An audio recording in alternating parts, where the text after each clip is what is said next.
Welcome, everyone. This is Polypheals, and you're listening to LOTRO Players News, where we take a look at latest in LOTRO and hear LOTRO players. And this week we have with us Terry Edwin.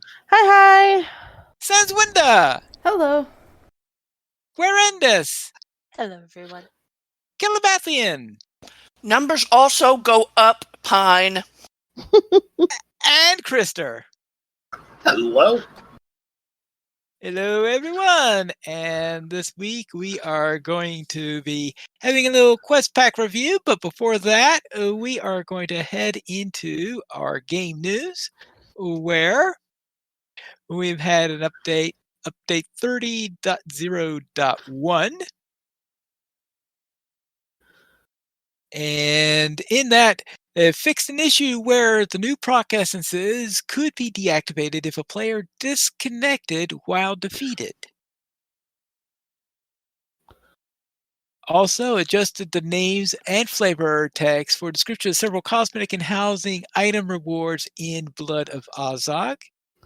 And striking essence bug fixes, which included a fix for AoE runic essences to keep them from chaining and spamming. Fixes an issue where the new essences could be deactivated if a player's DC'd while defeated, and runic essences should no longer trigger on heals or hit nearby allies. What in the world is going on with these essences? I don't know. I looked at them and I'm like, are they even worth getting? I don't know. I don't understand them at all. All right.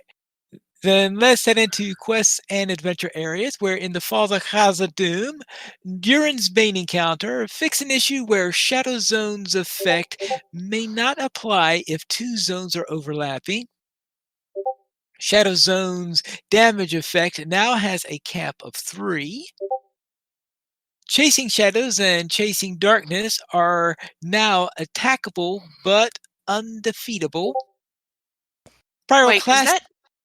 Is Chasing Shadows and Chasing Darkness anything to do with Chasing Amdir? Because that's way at the very beginning. I suspect not. Dang. That is unless a Balrog is responsible for Amdir going into his bit of a crazy spree. No. No. Not well. I mean, indirectly. I mean, they're all on the same side. But no. Now I'm wondering who is stronger, the riders or a Balrog. Balrog. I guess that's why everybody leaves them alone off in the. Yeah. There's one way off over there in Moria. People poke at Nazgul all the time. Nobody goes poking a Balrog. I'll have to correct you on that. We'll need to actually not only poke, we're going to need to capture and process Balrogs if we're going to make Balrog fights fly. Focused on the long term there. We need to figure out how to destroy and process a Balrog, because if you think about it, just the meat, that's just one thing. We could have so many products derived from the Balrog's bones. Oh my god. Mm-hmm. Balrog skin. It's a Balrog skin cloak or something. Use the entire Balrog. Yeah, we have to use the entire Balrog. We have to go Native American and use the whole thing. Balrog designer tarps made of their skins. This is my jaunty new hat.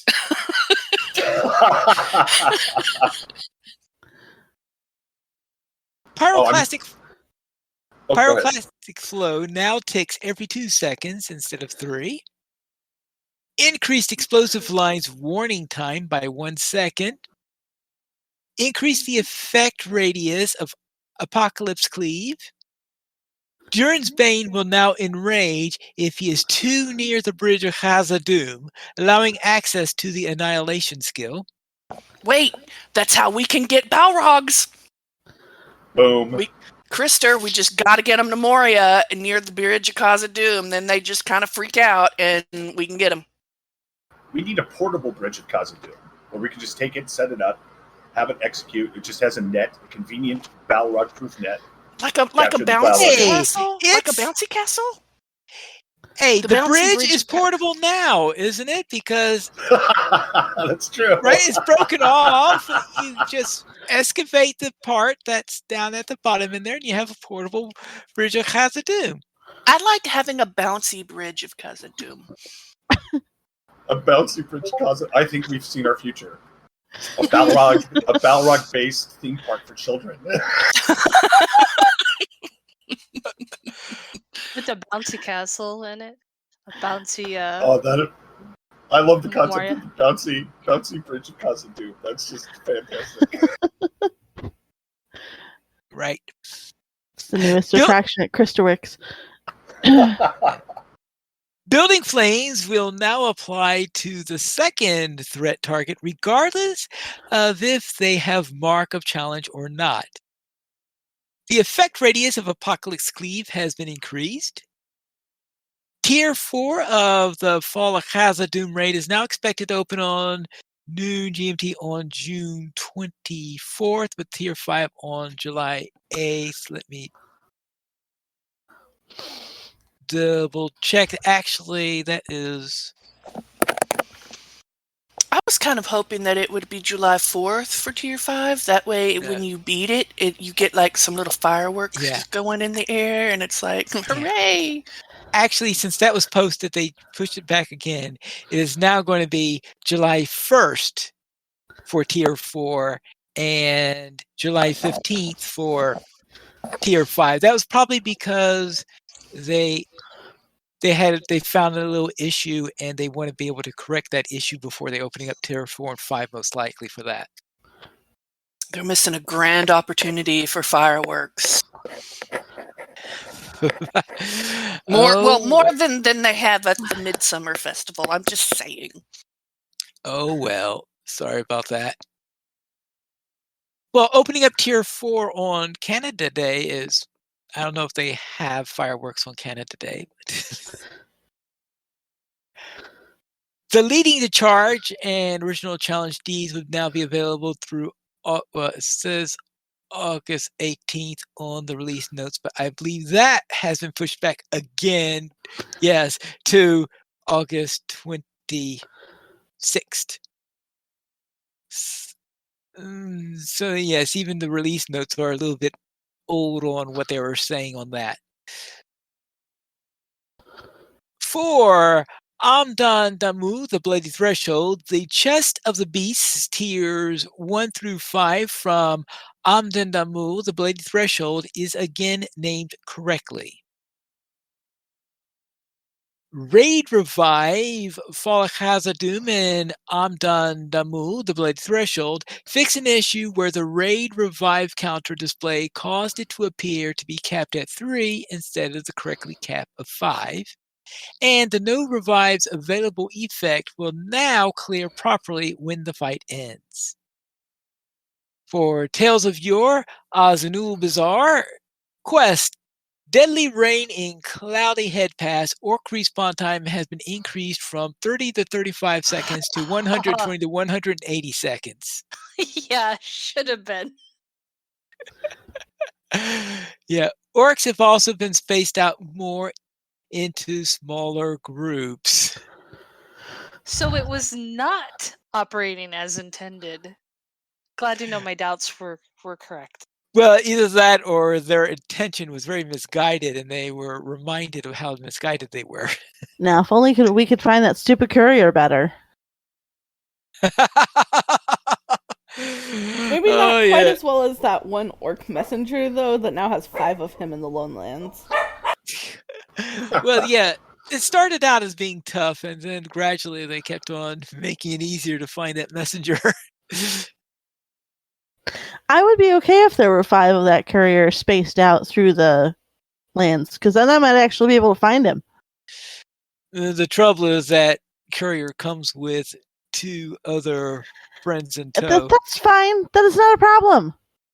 Yeah, but you're a champion. Maybe like 2 or 3 of him would be more beneficial than 5. Again, it's a wide area, so if it's spaced out properly throughout the, not quite as many as the messenger, because the messenger is kind of all over the place. Yeah. It's going to go like buses, though. You wait for half an hour for one of them, then you have 3 of them coming all at the same time. Yeah, probably.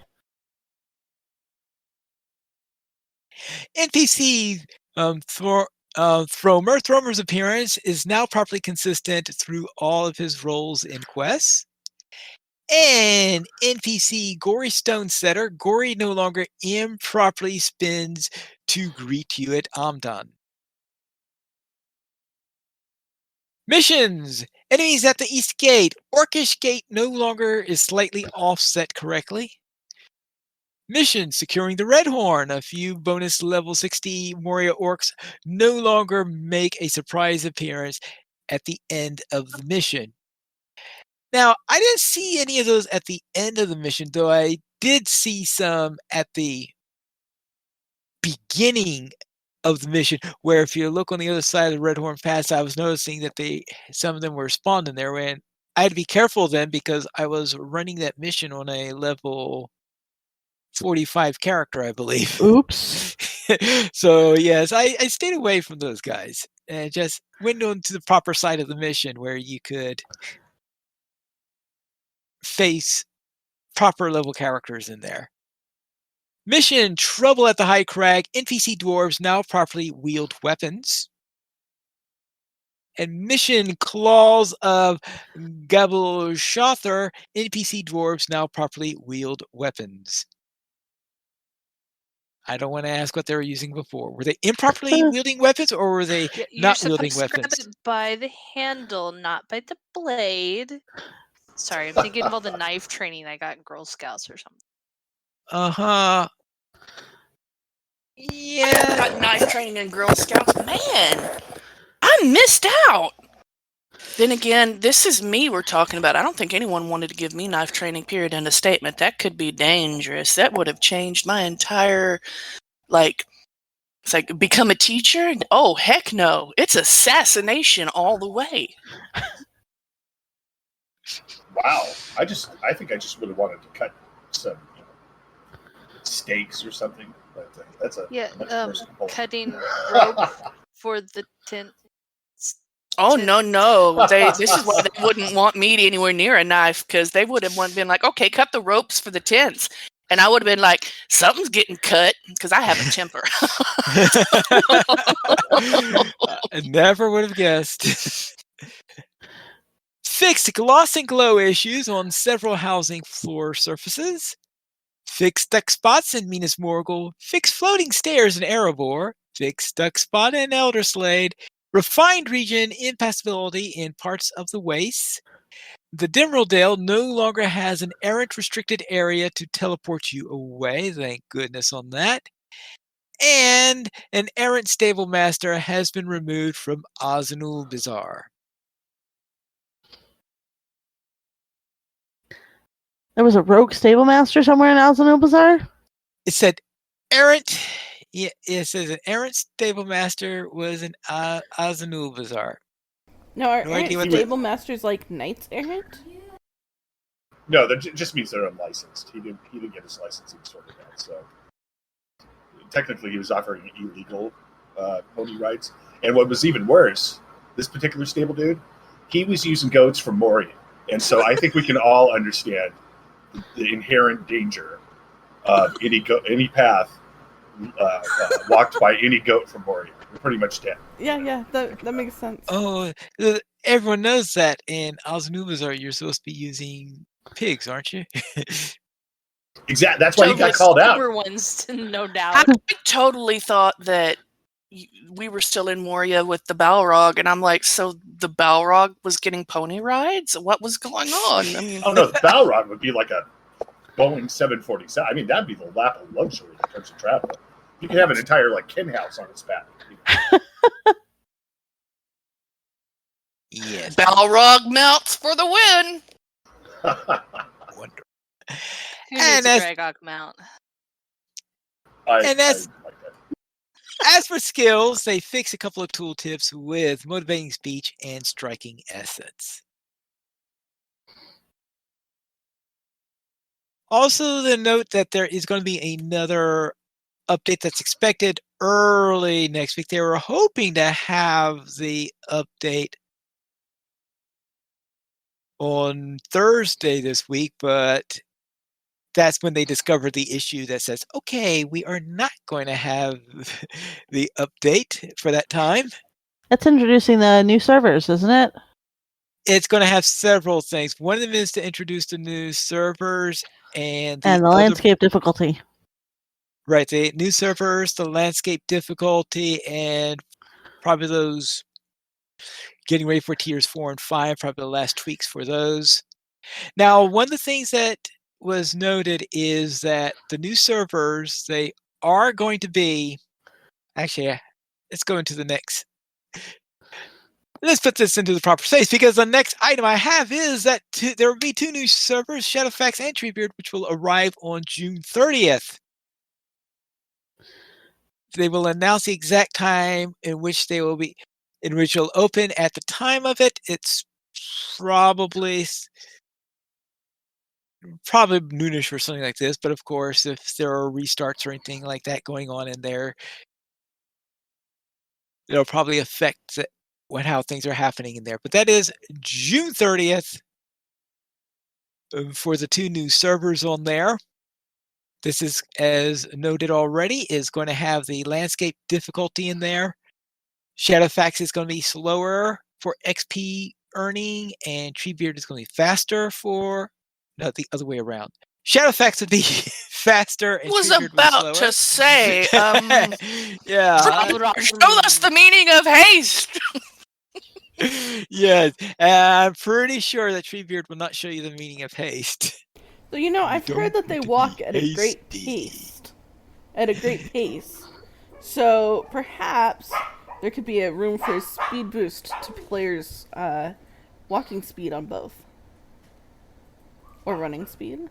It would be fun. Well, I think the only way that we're going to match the pace of the Ents is if we have 7 league boots, Sans.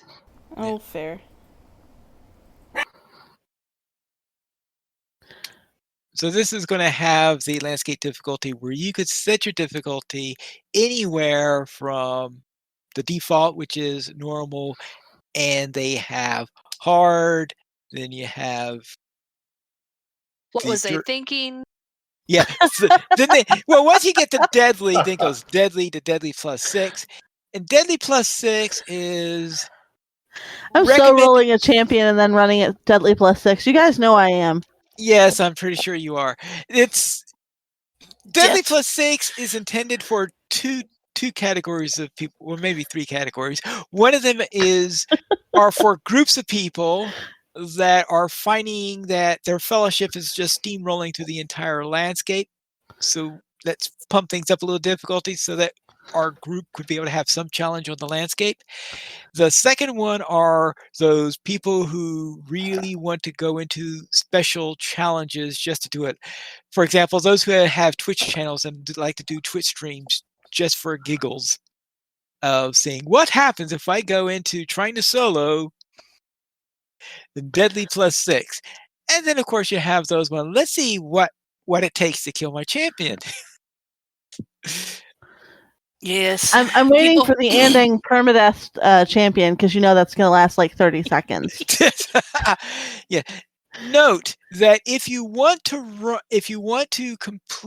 get the titles for reaching level 50 for doing this, you must set your difficulty by the time before you become level 11. So you have to do it level 10 or earlier. Set your difficulty, because once you hit level 11, what titles you get is going to be based on what was your lowest setting you had since you turned level 11.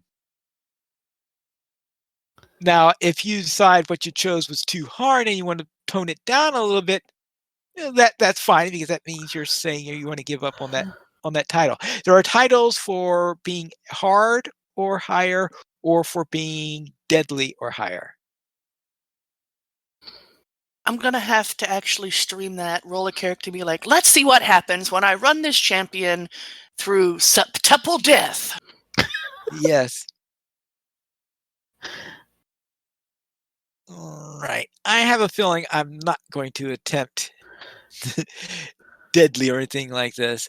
I have a feeling that hard setting is going to be a challenge enough for me. But that's coming up next week on June 30th. Also note that they are, as I said earlier, that they're shifting the times for the Fall House of Doom. I believe that's right. It's going to be July 1st on Tier 4 and Tier 5's July 15th. And the deeds leading the charge will be available until 3 a.m. on August 26th. So you have up to August 25th or very, very wee hours of the day, August 26th. And that concludes what happens on the update for there. One more thing on the Legendary servers is they will have the Summer Festival available on there. And they've extended the Summer Festival. One of the primary reasons for extending it was so that if you ran the dailies every single day, you'll be able to finish the deed. But will the Midsummer Festival and the wedding, will they also be, you can put it in as like, deadly +5 or 6 There's or nothing whatever? to fight. It doesn't mean you can't. Yeah. It's a lethal blue color, okay? You have to go all the way down to, meet the wedding party, and apparently they're really mad. No, there Right. are assassins who will try to Oh, stop there are. you. Okay. Mm-hmm. Let's then head into the LOTRO Beacon issue 210, where we have a little scene, I presume, from the latest content. Does anyone I think- recognize that scene? No, I think that's they're in a Falaflorn house, but they have the herbalist bench, the new. Ah. Okay. Oh, those aren't fish. Okay. They're bundles of herbs. Okay. I was like, wait, squint. Why are there fish? Let's go to Little Redhead. Little Redhead has created a quick guide for the Midsummer Festival, and you could read it over on the Life Beyond the Shire blog. And also, Fibro Jedi also has an update for the Midsummer Festival guide, and you could read that for his banquet quest over on the Fibro Jedi blog. All of the housing items available in the Midsummer Festival can be seen and learned about over in the Deco de Mu blog, and you can see the new stuff or find old stuff on the blog. B4 is the newest streamer on LOTRO Streamed and is creating a new show focused on plugins. And you can get an overview and get started by watching his first show. Like Glade plugins or plugins? I'm pretty sure they're talking about LOTRO plugins. Because I was like, I guess we have to look at Christowick to get our plugins, otherwise, for the sense of Middle Earth. Yeah, let's just say the Mines of Moria scent is extremely unpopular. So Let's head into the Kin Hall, where the Sleeping Gatherers are a Gladden-based kinship hosting a grab bag event around the Midsummer Festival. It was already held, I guess. And for our weekly comment, you step outside of your front door and see a hole in the ground that was not there before. What do you do?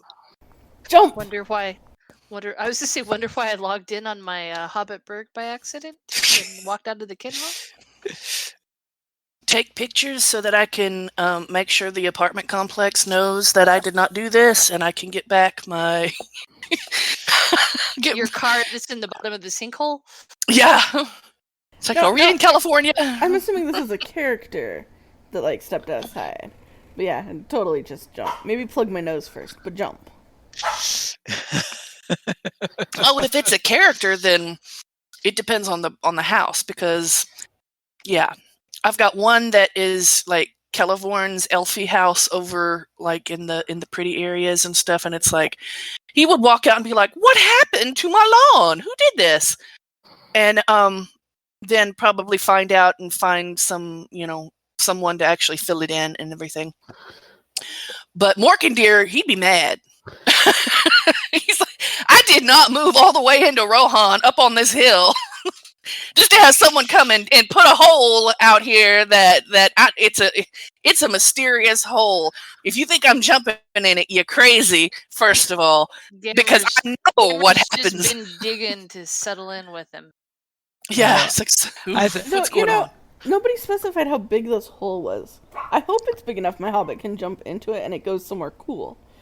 Like the floor that kind of like falls out from underneath you in the end of the Forsaken. Like, that'd be really cool.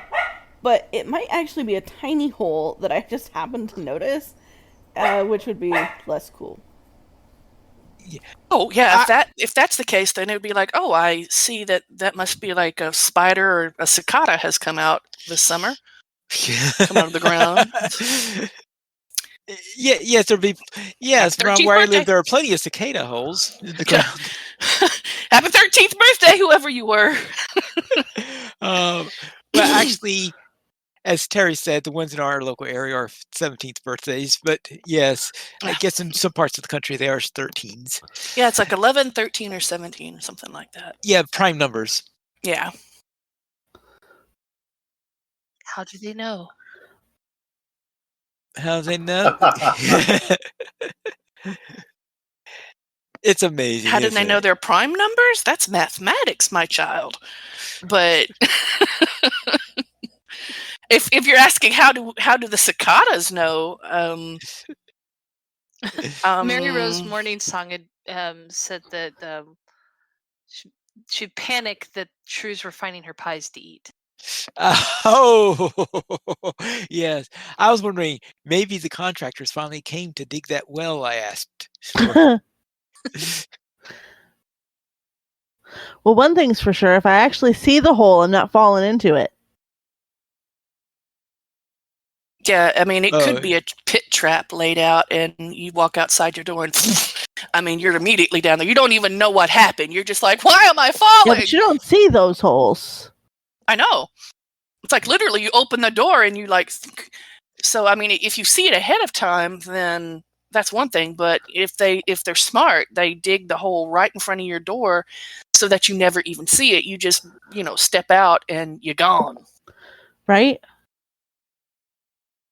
Well, anyway, if it were Sans window, she'd want to jump into it anyway. See, I would jump to avoid falling in the hole. Sans would jump to deliberately go into the hole. See what's on the bottom. Yeah. Pit spikes. That's what's on the bottom. Hey, it might be something really cool, like a pile of gold that's unprotected by a dragon. Oh yeah. I recall all the piles of gold that would show up in my house and just dig a hole for themselves and put themselves in it. Yeah, it happens all the time. Let's head over to the Fansite News. Squirrel has written a quest guide for Update 30, Blood of Azog, and you could figure out where to go and what to do over on the LOTRO Players website.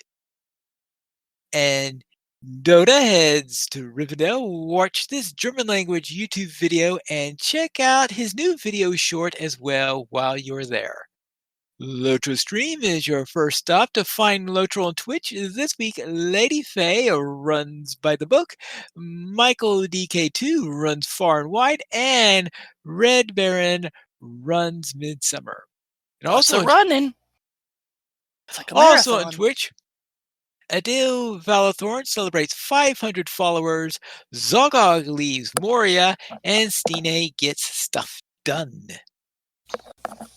And over on YouTube, Older Gamer Girl heads to the market, Louis 7 celebrates Midsummer, and Tayo Fleetfoot heads into the Bloody Threshold. Wait a minute.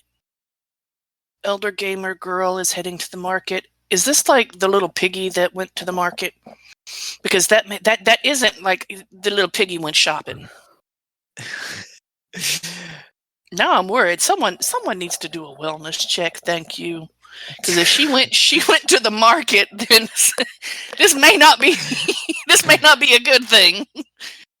I have a feeling that she was doing the buying, not the providing, shall we say. She was doing all of the Hobbit errands in North Cotton Farm. Okay. That market, yes. Okay. Because, yeah, I mean, otherwise we were going to be sitting here like, okay, someone is a Balrog. They went to the market. This little Balrog went to the market. This little one stayed home. Mr. Ricks. Yes. Unfortunately, never came home. Let's check our screenshot of the week, where Dibs plays a sweet melody at the lantern as the lanterns for those who have sailed to the west passes in this week's screenshot of the week. Submit your That screenshot. is beautiful. Yeah. Yes. Yes. And you could submit your screenshot by sending it to LOTRO at StandingStoneGames.com.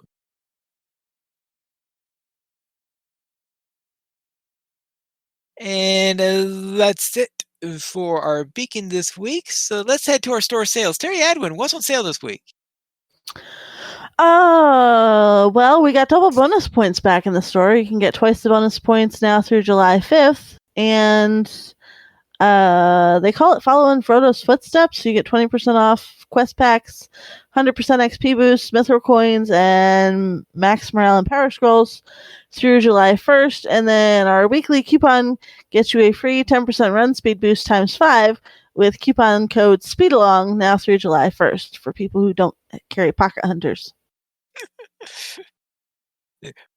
If you wait until... Is that a hunter in your pocket, or are you just happy to see me? Well, if you... Actually, it's a hunter in my pocket. Because we got to get to Trestle Bridge, man. I could just imagine people saving this and not redeeming this, the weekly coupon, until Shadowfax opens, and then getting them on their Shadowfax character. Oh, there you go. Yeah, So thanks for the reminder, because I will need them on my Shadowfax character. Yes. Now It's probably not going to have a pocket hunter, unfortunately. It's probably unlikely, especially since if your idea was to see how well you can go solo on Deadly Plus 6. Yeah. Well, it doesn't have to be solo. Well, all right, there is that. Maybe a little bit of help might give you a better chance of survival.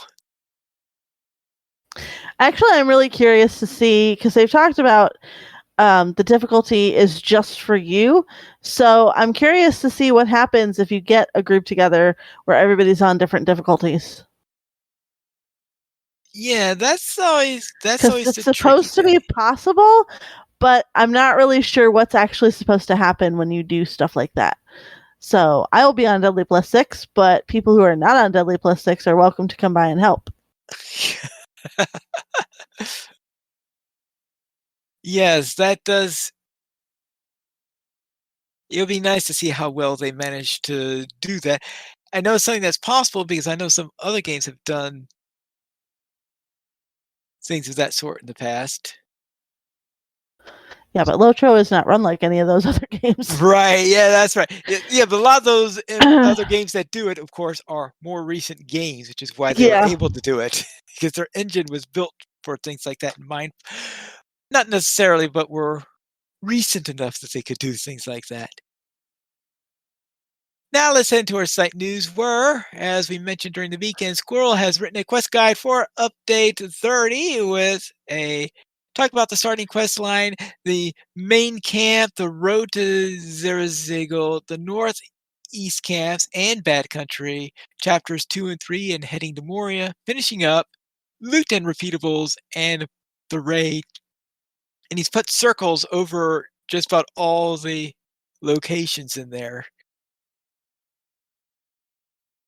just in case you needed help to figure out where is he talking about. Don't worry, he has circles with numbers next to them to make things a little bit more convenient there. And that is Squirrel's Guide over at the LOTRO Players news site. Now for our main topic of the week, the Quest Guide, Quest Pack Review for Update 29, the Wildwood. Spoiler warning. Yeah. For about 15, 20 minutes. Well, yeah, however long it takes in order to get through the quest area, because of course the first thing we're going to talk about are the quests in the new area, and there will be plenty of spoilers on it. Now there won't be an epic storyline spoiler in this because there's no epic storyline involved in this one, but we will be talking about the quests and how they operate in this particular area.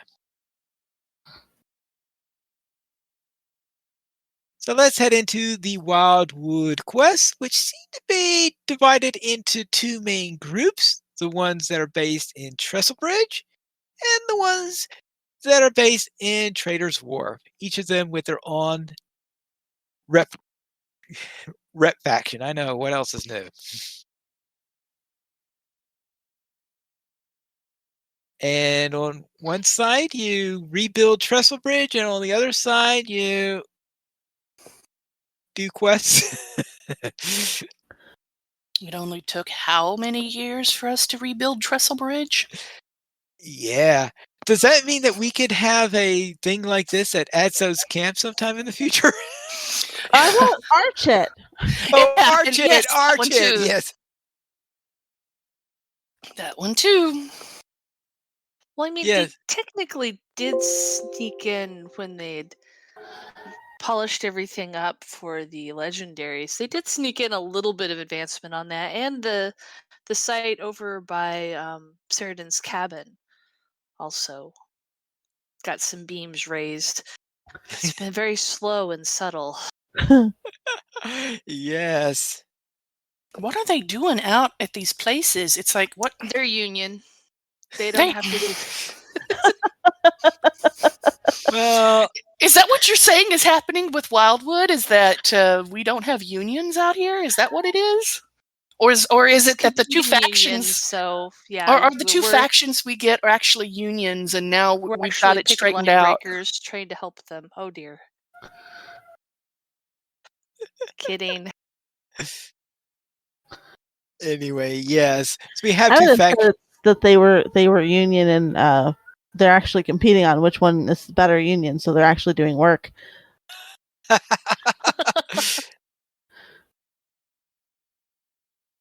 Well, except for the people at the Trader's Wharf, they aren't doing anything with rebuilding Well, Trestlebridge. No. But you're right. But They are you trying to prove that they're the better union, though, and it Yeah. doesn't actually go well. True. And we know that the group at Trestlebridge is that they are trying to make a good impression, because we go through those quests where you're when you're doing the dailies, where you're doing things like handing out food to the children and Still freaks me out when you give a kid some like sausage or something and they exclaim meat. Oh Lord. Calabathy, you were just saying that you wished you'd had a knife when you were a small child. Why can't you find some fellow feeling with these children? I do. This is what freaks me out.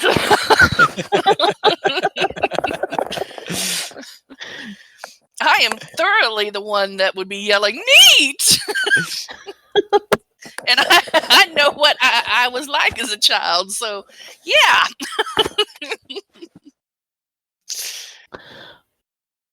Yes. So we The main line that you have going on there is through the rep quests. So you have your quest that you're doing for the various characters all the way through, where you're helping an ent, and so you're helping an ent in order to go through a series of quests in there, and you're doing various quests out in the area. You earn reputation, and this reputation unlocks a rep-gated quest, which is our storyline for the area. So you do this quest, and when you do this quest, they say, all right, while you were doing this quest, we were doing some rebuilding the trestle bridge. So they tell you to go look around town to see what building they spruced up while you were away. Which is also hilarious because they've spruced up like this one area while another area is still on fire. And it's like, hold up. How long's that been burning? Yeah, there is that little detail. You would think that they would maybe first put out all the fires. Yeah. Hey, let's build this new thing while a fire is raging right next to it. Surely nothing could go wrong. Yes. So perhaps not the best planning in the world. But over time, you learn that that the orcs are trying their best to disrupt things in Trestle Bridge. So eventually the storyline leads to having to deal with the orc that's in charge of causing all that trouble. While on the other side of the Wildwood, over at the Trader's Wharf, you've got this group of hunters and trappers and all that stuff who are going along on their business in there. And apparently a couple of sneaky tomb raiders are trying, ne'er-do-wells, tomb robbers are trying to infiltrate. Remember, you are right on the edge of the Brandywine, right around Evendom here. And in fact, the Trader's Wharf is technically in the Evendom zone, not in the Wildwood zone. So you have these tomb robbers who want to find a tomb, so therefore they joined the Brotherhood, trying to, or whichever group they are, in order to try to use that as a means for doing nefarious things. And of course, our job is to uncover them over the course of the rep quests that are on that side, and to eventually expose the tomb that they are trying to rob. Which, if you ask Sanswinda, it really shouldn't be a problem. Well, like I've said, you should just seal the whole place off and cave it in. You really, really, really don't want to know what's in the basement. Really, it's better off just getting rid of the whole place. Just throw the whole thing away. Start over. Just throw the whole thing. I sometimes think that you don't like spiders. I can't imagine where you'd get that idea, Pine. Can we burn them down?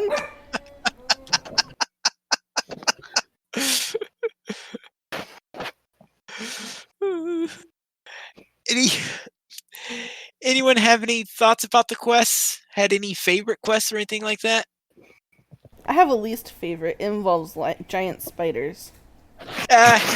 Yeah, I'm sure that anything that sent you down into that area, I presume that when you were doing the mission in order to work on the deed, assuming that you bothered to do it, is that you essentially had you grouped with somebody else and closed your eyes. Well, see, I think I might have done the quest once. I don't know, did we do that the one time that I did those missions? We were running missions, I was running missions with Terry, and I was like, oh, these aren't bad, maybe I'll do these missions. And then she was telling me, I don't think we went into it, but I think she was telling me about it, and I was like, on second thought, I don't think I'll do these missions, because I don't want to end up in that one. So Actually, I think we I don't think I did that one with you. I think I did that one with somebody else. But I think I remember telling you that we could do that one, and you could just put me on follow and run with your eyes closed, and it would be fine. But I think it was Emeralina I took in there because I needed somebody to click on the things. You can't click on stuff if your eyes are closed. And saying, no, you wouldn't like this, all at the same time.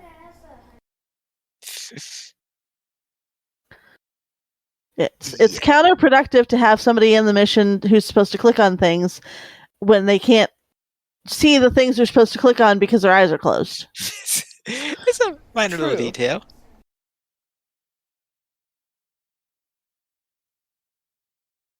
A little bit of a problem there.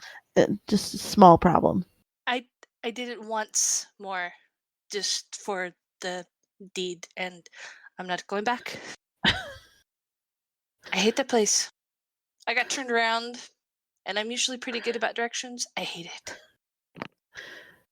Oh, you're talking about the mission, or you talking about the area in general? The mission, well, the I area think. The area in general. Well, the area in general sucks, but mission specifically, I will not do again. Yeah.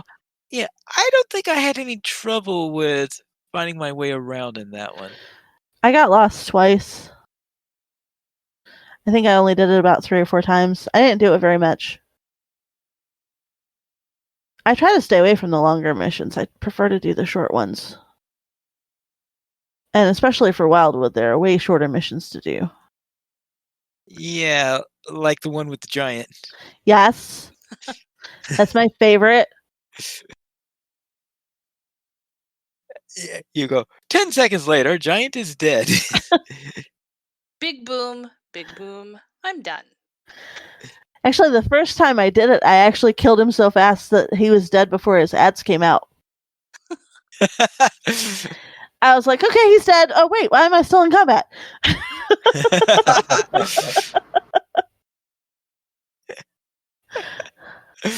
Okay. Well, because I think there was a delay between him summoning the wolves, and then they updated it, and then there wasn't a delay after that. So the wolves always came out before I finished killing him. But the first couple of times, they were paused enough. Just that very, very first time I ran that mission, there was a pause between him saying he was. I didn't even catch that he was saying he was summoning him. I ran up to the top of the hill, avoided the spots which are him throwing boulders at you, and boom, boom, dead. And then the next thing I know, there's wolves coming out. I'm like, what the heck is this? Where are these guys coming from? Oh, they heard a giant die and they decided, oh, dinner.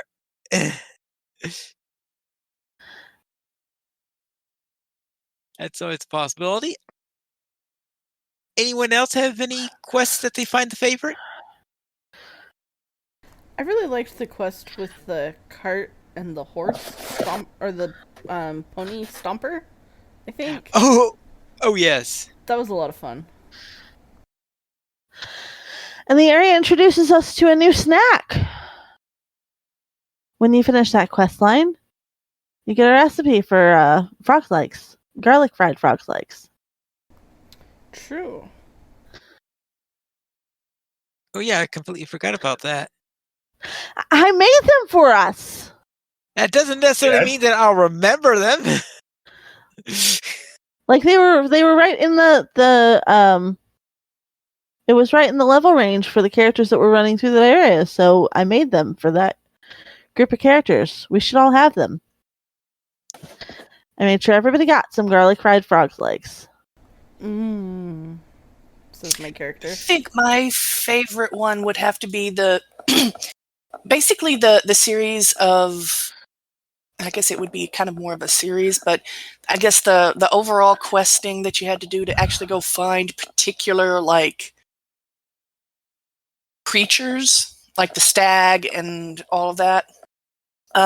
Because there is one there that's like, you know, I always love it when we get to go find like the, you know, in any kind of white stag across Middle Earth. Because there's like a whole bunch of them that you just either run across or, you know, whatever. But yeah, I really like, that one. But that's also the quest series that makes me laugh because one of them is called an elk, and it's a moose. And that it amuses me to no end. I'm like, that's not an elk. We went looking for an elk and we found this. Where did you come from? I'm always so confused because they actually have a sound file of an elk calling up in Forakel. So somebody somewhere knew what an elk was Well, in the game at some point in time. just remember is that in England, the word elk means moose. There are no moose in England. What else are they going to call them? Well, okay. All right then. In Europe then, all right. But anyway, an elk in North America is different from an elk in Eurasia. So yes, if it looks like Well, this is incredible. What? Oh, I was just going to say it's incredible because up until you guys explained it to me, I always thought a moose was an extremely large squirrel. So.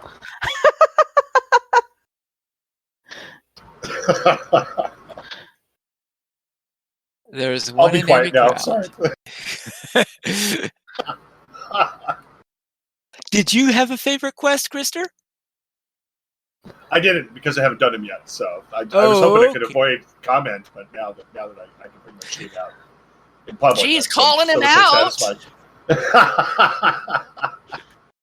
Aren't you proud of yourself, Pine, calling people out? As for my favorite... Just say Pine gets revenge on the peanut gallery. Yeah. My favorite question. Yeah, I would say the one with the Hobbit where you're helping her after her the whole series with the Stomper and all. Let's then head to the landscape. What do you say about our landscape? It has lots of trees. It's lots of trees. Wow! What a thought for a place called the Wildwood. I know, right?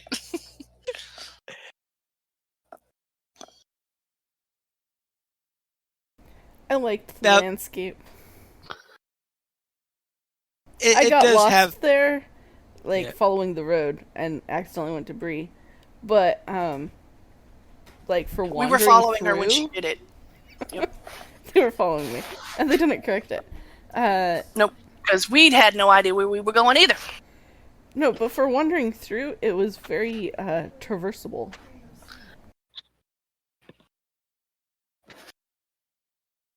Well, there were one or two points where I thought that the ridge was being my enemy, but I don't think Sans has met a cliff she didn't like. That's not entirely true. There. The one I'm at the bottom of isn't very nice. I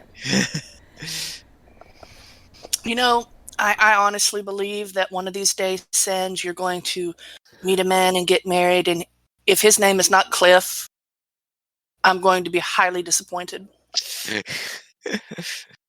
Noted. Highly disappointed. Stop it. All right. I got it, Calabathi. Any other comments on the landscape?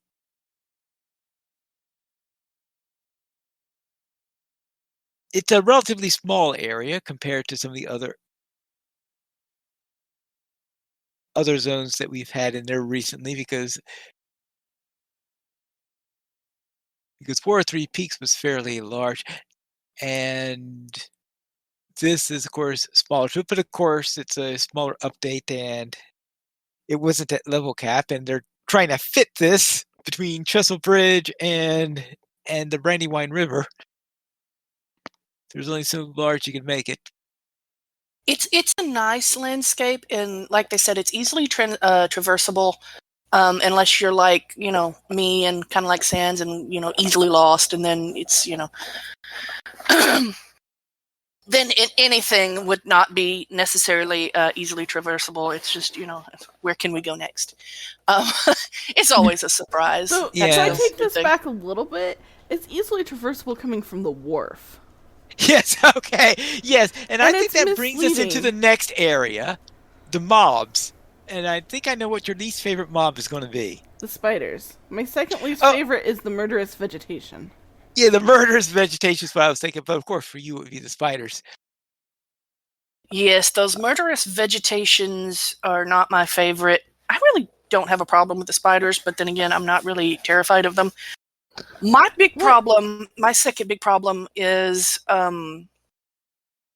there are a couple of like mobs you're having to find and kill that respawn like really fast before you can get away fast. It's like, what?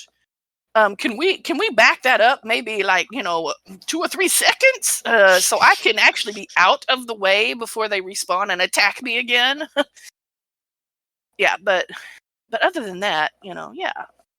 Yes. So with the murderous vegetation, though, like besides the fact that they like pursue you forever and can hit you from very far away, and then you have to figure out which one it is and try to get over to it and smack it if you happen to be a guardian, which I was.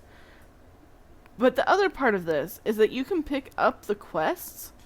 What is it, level 40 that you can pick up the quests? Right. But the murderous vegetation is level 50. Yes. And that's brutal. Like besides just being annoying, that's brutal. And they're positioned right outside of Trestle Bridge. You can't miss them. They will get you. They will kill you. You might have to be resummoned via Acorn or Mail or Rallyhorn. Unless you're like a Berg and you can just like sneak past because they can't see you. Well, 10 levels, they might be able to see through even a Berg's stealth. That 10 level difference makes a big difference. Sans, you think that's unfair, but I want to tell you, every time you step out of your hobbit hole, you probably clip a piece of grass. What's that grass? That grass is level to like 0.000001 in comparison to you. You're like, you're like a Maya to this blade of grass, right? So you step on it. So this is the vegetation getting its payback on us. Because that's the 10 level difference. That's like, oh, you just stepped on a bunch of my brothers today when you left your house. So now I'm going to step on you. Krister, are you going to harvest? Are you going to harvest these murderous vegetation for Crystal Wick so you can add some salads to go with your Balrog bites? I think you take the murderous vegetation, you teach it to basic shapes and patterns, and then you plant the murderous vegetation right next to your bushes, and let it murder sections of those bushes and make them into I could have like a bunch of little dancing hobbits outside as my hedge. Just have hedges everywhere. I thought you were fixing to harken back to the spring festival and be like, and let it attack the shrews. That's how you get rid of shrews. You don't. Shrews, slugs, mosquitoes. You don't need a boot. You don't need a cat. You just need murderous vegetation. It'll take care of itself. That's what I'm thinking. If we could develop a strain of murderous grass that self-cuts itself, we're going to make billions, you guys. We're going to be rich. I'll purchase some, yeah.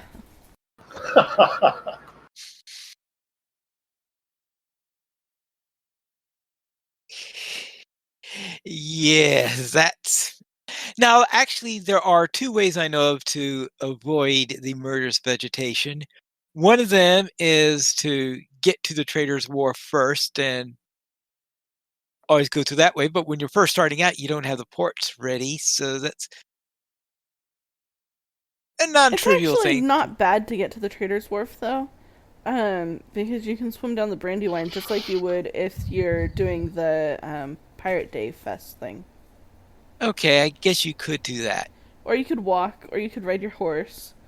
Or you could use a nearby stable master, like if you've done the dwelling stuff or whatever. You have travel options, and you can unlock the boats at High King's Crossing and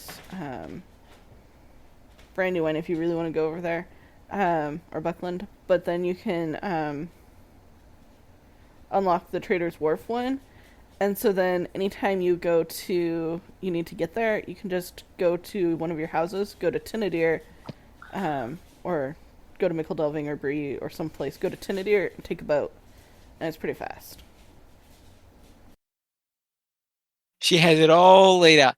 The other way you could avoid it is to go south of Trestle Bridge, and there's another road that goes off the road that goes into the southern portion of the Wildwood and come in that way. But that means you have to traverse the entire Wildwood probably in order to go where you're going to be going for the early parts of it.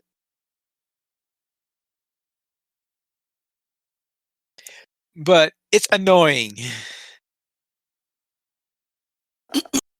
Any other mobs that people don't like what about the wasps? Oh, well, the wasps can be annoying except for one little detail, which They count as sickle flies. they count as sickle flies, right? They also die pretty easily. They really do. I mean, they're annoying because they're one of the few mobs on the landscape that actually aggro. Most of the beasts do not aggro, which is nice. But the wasps will come after you. Yeah, so they're one of the more aggressive creatures that you're going to be running into, and yes, the saving grace is that if you've never finished out that fly deed, you finally have a good chance to do so. There is no saving grace if I mean, if let's face it, Sicklefly Slayer is kind of the worst. Do you even point to that at any point in your life when what have you accomplished in your life? Well, I killed a bunch of flies. Let's look at my certification here.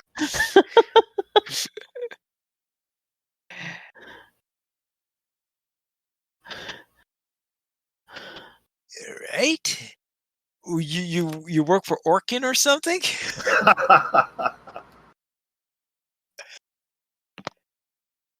Any other mobs that you like or dislike?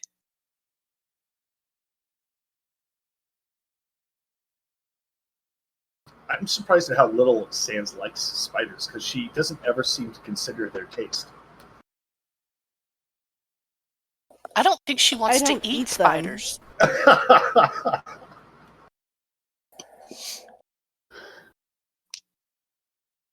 The only way in which she considers their taste is thinking that all those webs they put up are in bad taste. That is true. Kill it with fire. I want them to be flammable. And I want to be a runekeeper or be able to set them on fire with my fire arrows and have it all burn up. Whee!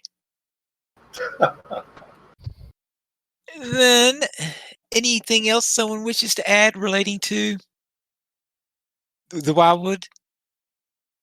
It was kind of cool how the mobs in a given place could change out.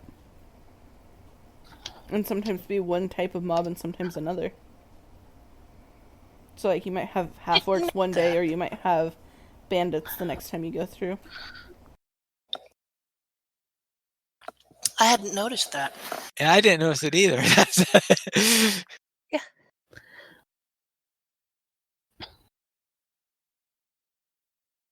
I might Then have taken too many characters through. you've taken too many characters through. Okay. Well, at least to the point where they're supposed to go into the cave, and then I'm like, never mind. It is nice to have an alternative to going to Moria at that level. Or going up into Angmar. Or playing around in Oregion.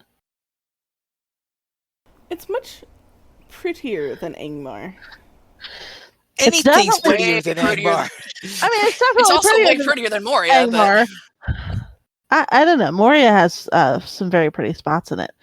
But it's much more laid back compared to the other questing zones for that level range.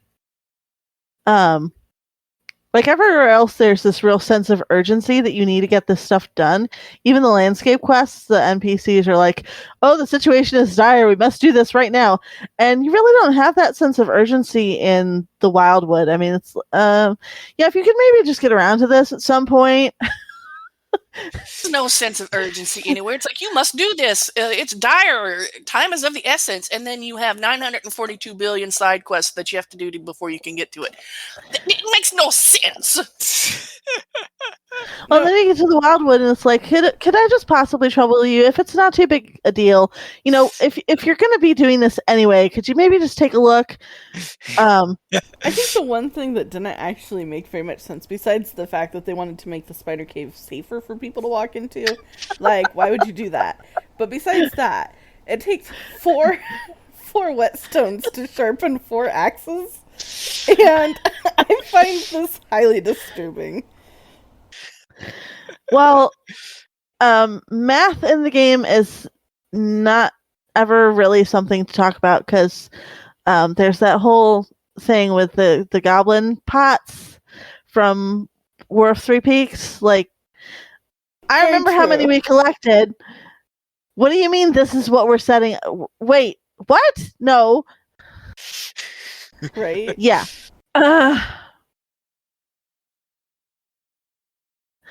I always like to think of it as they don't actually, the NPCs aren't actually keeping track. The quest tracker is there for your character to keep track. And so the NPCs are like, yeah, that's good. So I think when you hand them the whetstones, they really only give you like 1 or 2 back to do the other quest with. Oh yeah, they're probably like pocketing the whetstones, and they'll leave you with the one. They to might sharpen need the them for axes. future use. Yeah, you might not be there to pick up more for them one of these days. Right. Well, that one makes sense at least. You know what makes sense? What? SSG is bad at math.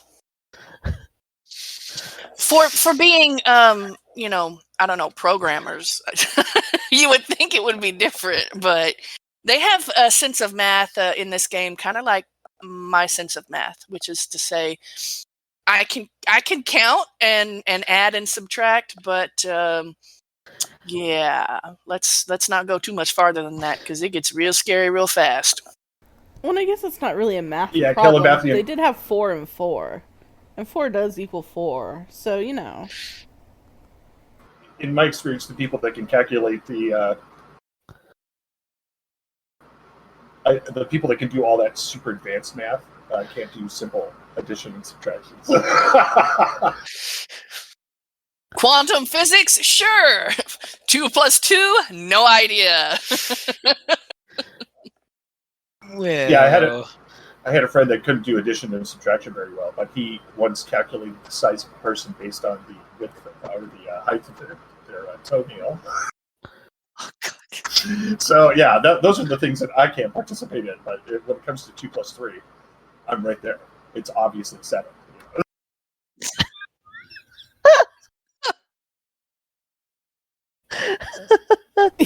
Your math is outstanding, Krister. Yeah, outstanding. I guess that's a word to use. Interesting. Yes. I love how Pine says it's a word to use. He doesn't say whether it's an accurate word to use. It is just a word to use.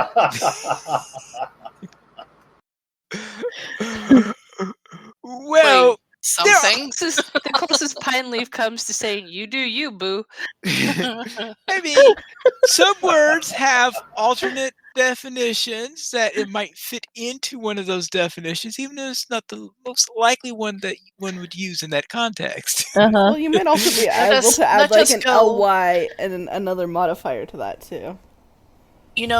Pine has a point, because now we can get into the idea of semiotics and the idea of language being very fluid and meaningless. And if you go too far into that, actually, you're going to get into the idea that reality itself is meaningless. And That's a little too deep for this podcast. Let's go back to LOTRO.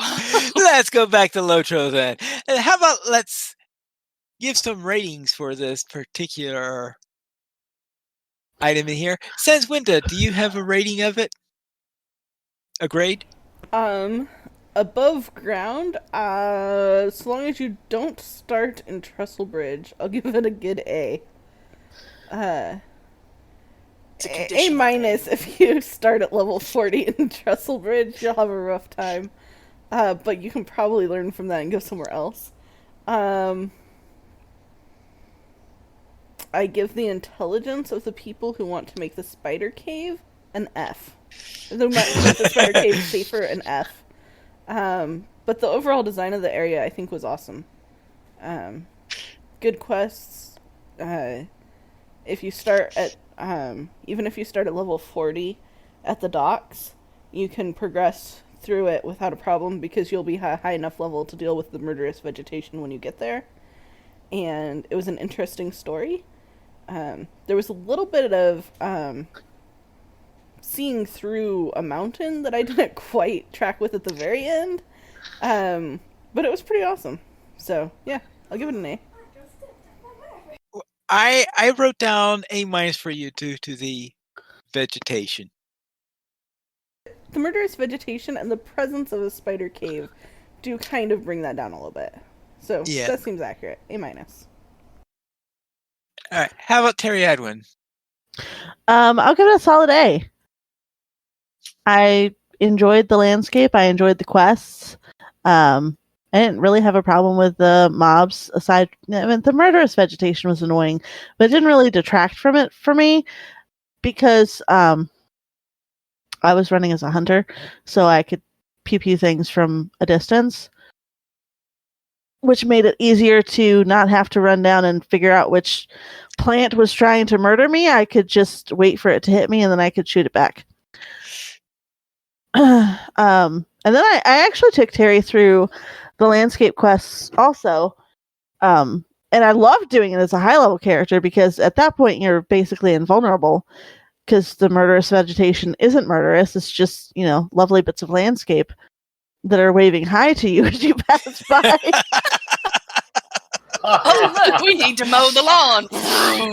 And when you're not fighting your way through all of the things, it's easier to keep up with the quest flow and to just follow. And it was really, really smooth. The quest flow is extremely smooth. And the storyline is good, and I was very entertained. And again, it was a nice reprieve from all of the other crap, because after War of Three Peaks, I was definitely ready for a break. Yes, a nice break from War of Three Peaks. I think that may be one of the reasons why they decided to do that, is because they thought that maybe people wanted a break from the War of Peaks 3 stuff before they headed into Gundabad. Mostly just because the War of Three Peaks landscape just sucked so bad. Well, yes. I remember our ratings for that went down a little bit due to certain things on that landscape. All right, Calabathian. Give it an A. All right. I actually got to do this one. Yeah! It wasn't a higher level thing that I didn't have a character for. I actually had more than one character that could go through here. So that was one of the great big pluses for me, was that I actually, didn't need a level 120 or 130 character. I took Mork through there first. I took my other burglar through there with the girls, Heistja. And I took Crack through there, and he is a rune keeper. And my two Bergs and a rune keeper, I imagine I might have had some more problems if I had gone alone.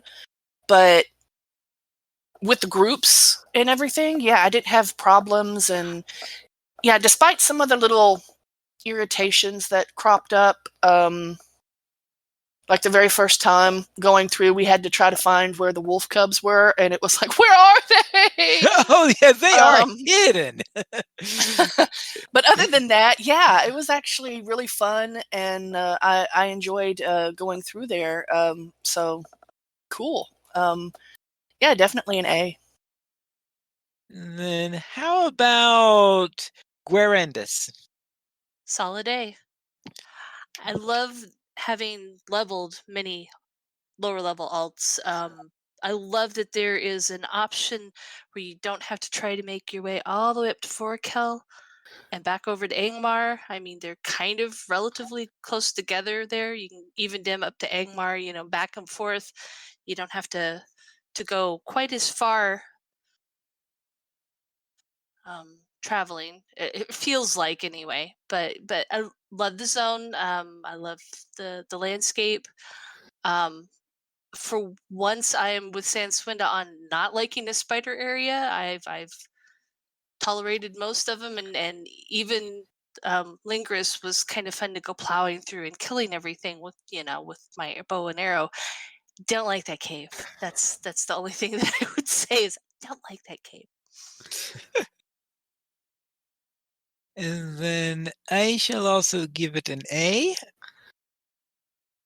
It's a nice area to quest in, and probably a place where I will quest in the future when I get characters up to the appropriate level.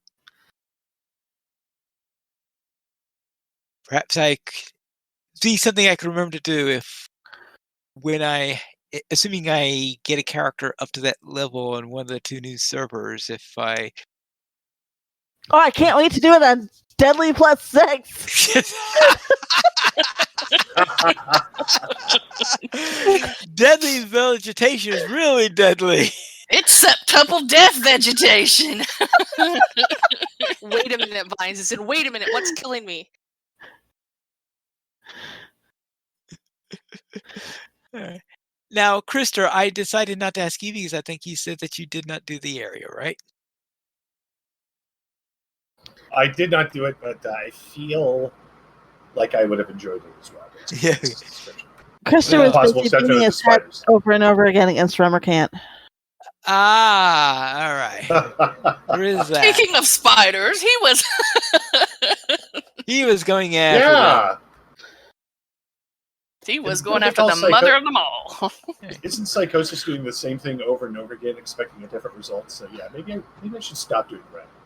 Maybe I should stop that for a bit. Yeah. Right, does anyone have any other comments they wish to make before we close out this review? And then let's head on to our week in gaming. And Calabathian, what were you up to? Not much this week for various reasons, but on LOTRO, exactly how am I dousing burning bushes without a bucket? Just call me Smokey, because only I can prevent forest fires. Yeah, that would be North Ithilien. And also, only 27 more scrolls left to get now.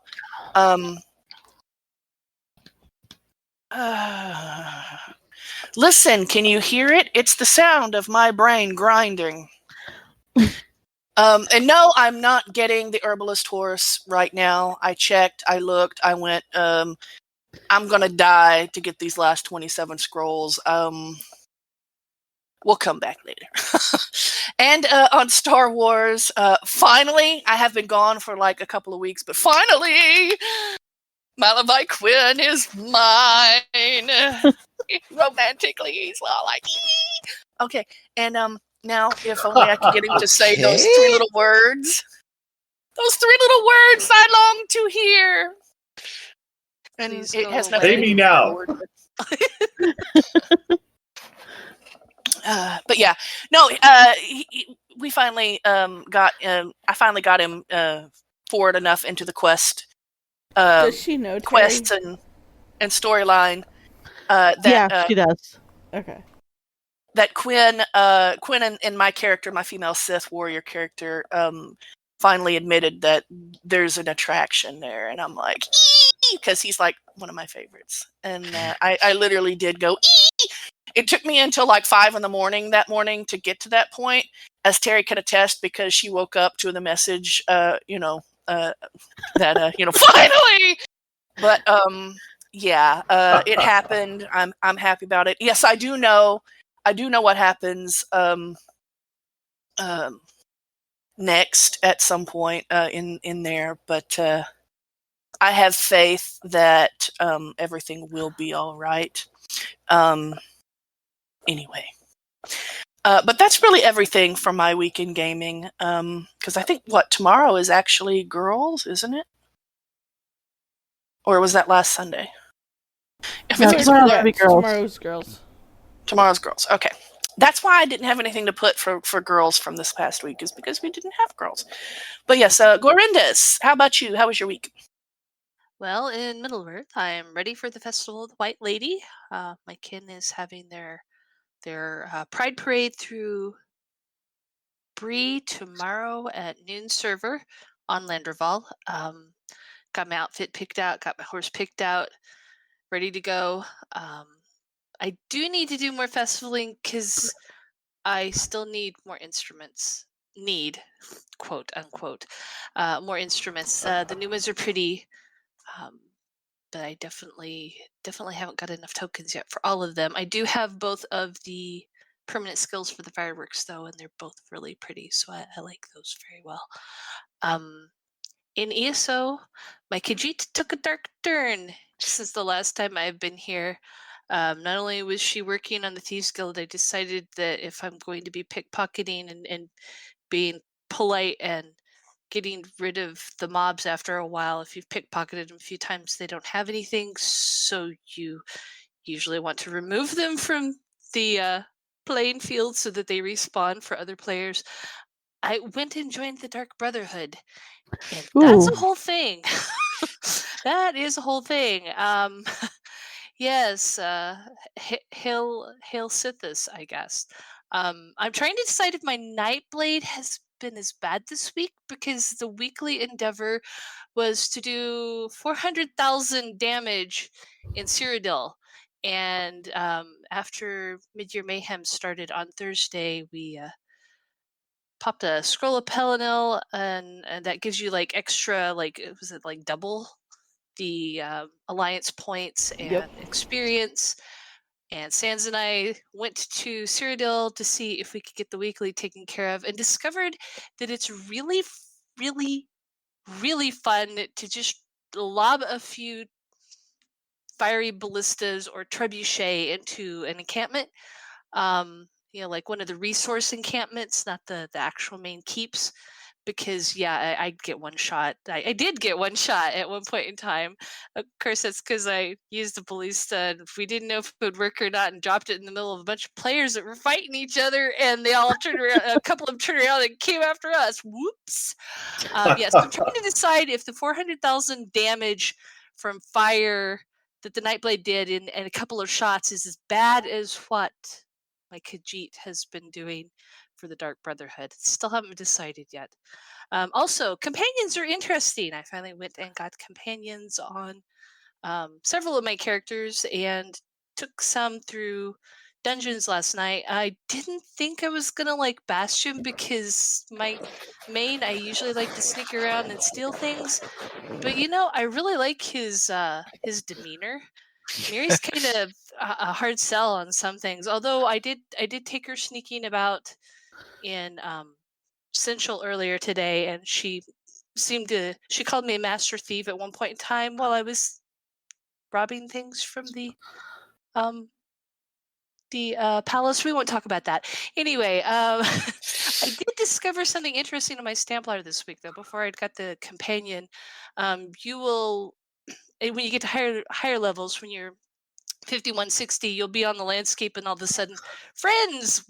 That's as Terry. I always have Terry in my head. Friends will drop from the sky. Usually a set of 3. You kill them, and then you have another batch. It's kind of like a little mini dolmen practice type of thing here. Yeah, those things. Yes.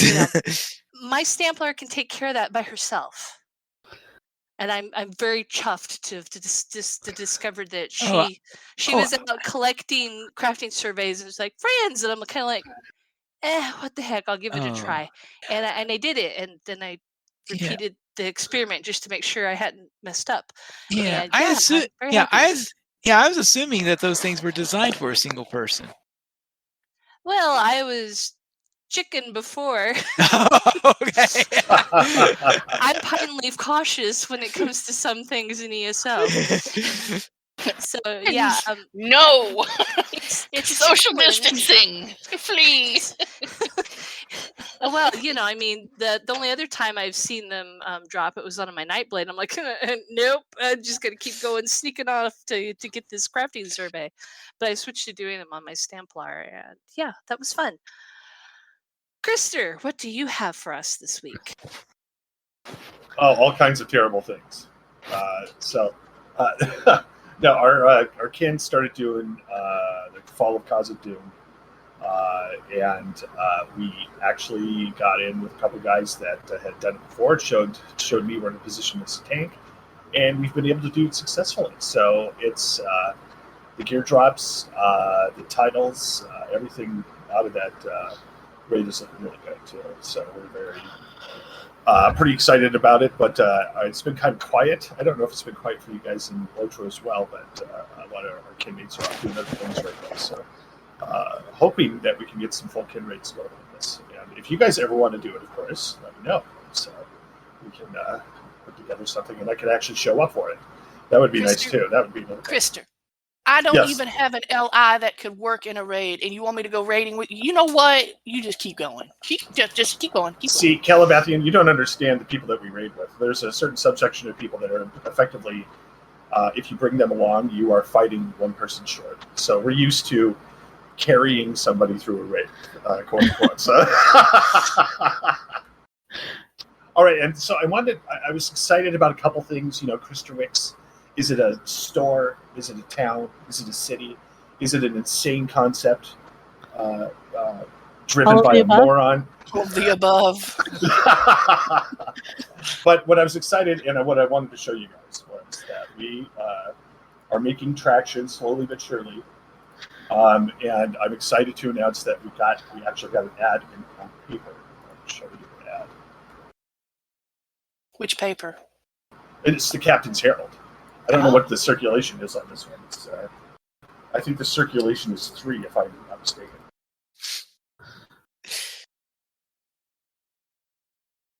All right, there we go. Front page, too, you guys. So I just wanted to show you the front page of the Captain's Herald. Krister Wicks is there. Footcoats are there.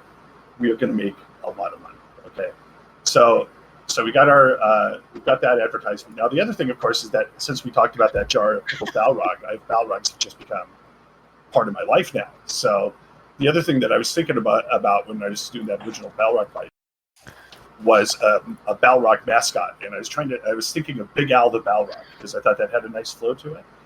But I think I showed you guys that Hello Kitty insanity I did. I think I've got the mascot. Let's see what you guys think. The concept here is, of course, a band. And by the way, my push to talk is my backspace key. If you guys can, yeah, I've noticed. There's certain backspace and paragraphs and backspaces everywhere. So sorry about that. But the Balrog, Bella Balrog. I thought that had kind of a nice ring to it, maybe, But I thought this was a great concept, Bella Balrog and the Broken Bridge Band. So I'm going to have to come up with a discography for this group. But and then finally, as part of working on the exciting products at Krister Wicks, because there are so many exciting concepts, I don't really have this fleshed out yet, but I at least can show you guys conceptual, which is exciting. And this one is for what I want to call, the operating concept is Del Gel. Okay, so it's like a styling gel made for elves that can benefit anybody else too. So I got it when we did that Grima session play. I took screenshots of Grima because I just thought he was hysterical looking, and I used him as the concept in the the left is before Del Gel, and the right is after Del Gel, where you got the smooth silky hair of a Sylvan. See, so.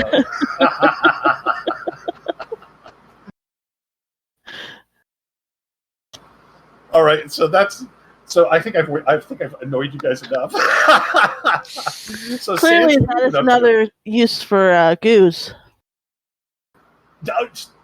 See, this is the thing, Terry. I have never been able until recently to justify the looting of filth and goo off my opponents. I never could resolve that with my own mind. I don't loot goo off people. I've never seen goo looted off anybody in real life. I've never been at a movie where I'm watching the main hero do anything with goo in any way. Okay, wait. I have to take that back.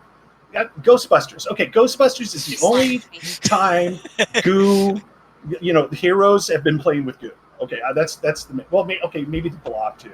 Now that I think about it. See, now there's probably a lot of exceptions. Maybe goo is just, you guys, is goo part of everything? Are we tapping into something fundamental with filth and goo? Goo and anti-goo? Or like, what is the meaning of life? What is the meaning of life? Goo. Dark matter is goo. That would be awesome. We have solved the great mysteries of the universe. You sound so Sans, you've had far more interesting times. Well, convincing an astrophysicist of this, I think, is going to be a little tough.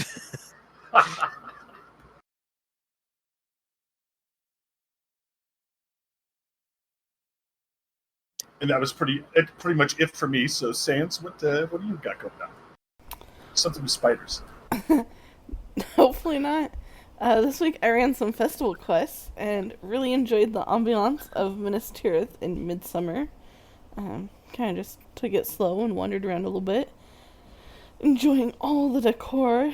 I didn't run into the big pile of blue decor again, but just enjoying the festive atmosphere there. And my dwarf got a better outfit for it too, so that was good. And then I did some questing around Azanul Bazaar, and I got my guide to Azanul Bazaar, so I no longer have to try to figure out how to get back there. I can use my guide. And in ESO this week, the most exciting thing was discovering the joy of siege weapons. And I went out and used it again today for the daily. And in 2 shots of my ballista, I had accomplished the daily. And wasn't really ready to stop because it was so much fun. But I also didn't want to lose my ballista again if anybody came to investigate what I was doing firing upon the farm. So, well, actually it was mine. So I packed it up. But, yeah, it is fun. I also died ingloriously a few times while I was out in the PvP area. So I need to work on that a little bit. But I definitely was having fun using the siege weapons and knowing that they were doing a lot of damage. Terry, how was your week this week? Well, I also was out in Azanul Bazaar. Terry thinks of it as touristing because it's not actually her doing it. We're sort of kind of session playing without actually being in a session play. I actually prefer this to session play because I get to have my own skills, which I know how to use. So yeah, helping dwarves, getting occasionally lost, rescuing Sans who fell off a cliff at least twice. The usual that you do. I was going to try some festival stuff, but then the game crashed when I tried switching alts, so that nipped my plans in the bud. But I also caught Cordovan stream on Friday. I don't normally catch Cordovan stream when he's live because usually I'm working, but I had this Friday off because it's my birthday week, so I took Wednesday, Thursday, Friday off because Thursday was my birthday. And Happy birthday! Happy birthday! Yeah. Thank you very much. Happy birthday. It was nice. I didn't have to do a thing. That is a nice thing. Yeah. Just lazed around the house all day and had dinner at some point and ice cream cake and presents. So I caught Cordovan's stream and I was thoroughly horrified because I don't have to worry about spoilers on Cordovan's stream because he's in War of Three Peaks stuff, which I've already done. Of course, if I'd been watching Cordovan stream, I'd have realized that they've already nerfed the landscape, and I wouldn't have been disappointed when I discovered that for myself the other week. But he's playing a Stout Axe Yellow Line Champion dwarf, and he's clicking his skills, and it makes me cringe. And utterly, completely and thoroughly appalled. First of all, it takes more effort to click your skills and try talking, because you have to be aware of where on the screen your mouse is while you're also trying to have a conversation. Second of all, you can fire your skills faster by pushing the buttons. So I said something in the chat about how Champion is the ultimate button mashing class, and why is he not mashing his buttons?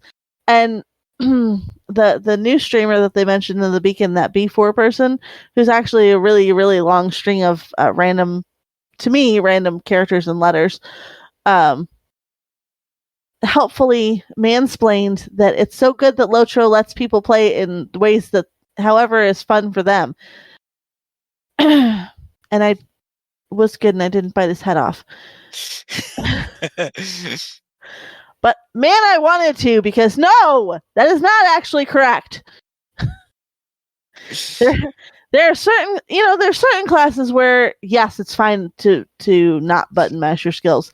Lore Master, I'm more likely to click my skills when I remember that I have skills other than, point at the thing and tell the bear to go attack it. Runekeeper, I will occasionally click skills, mostly because you have inductions, and so you can take the time to read your tooltips while you're trying to get that one skill off that you're trying to get off. Less of that since I switched to yellow line on my Runekeepers, but still. But I'm sorry, Champion, there is no skill. There is no skill that champions have that have any kind of induction whatsoever. Everything is instant. Everything is fast and instant. So there is no reason to be clicking your skills. Push your buttons. Well, maybe he's not able to remember enough buttons in order to It doesn't matter. It doesn't matter. It literally does not matter. You can roll your face on the keyboard, and you will still do damage to your opponent. That is the best part of the button mashing class. Just push your buttons, and you will kill stuff.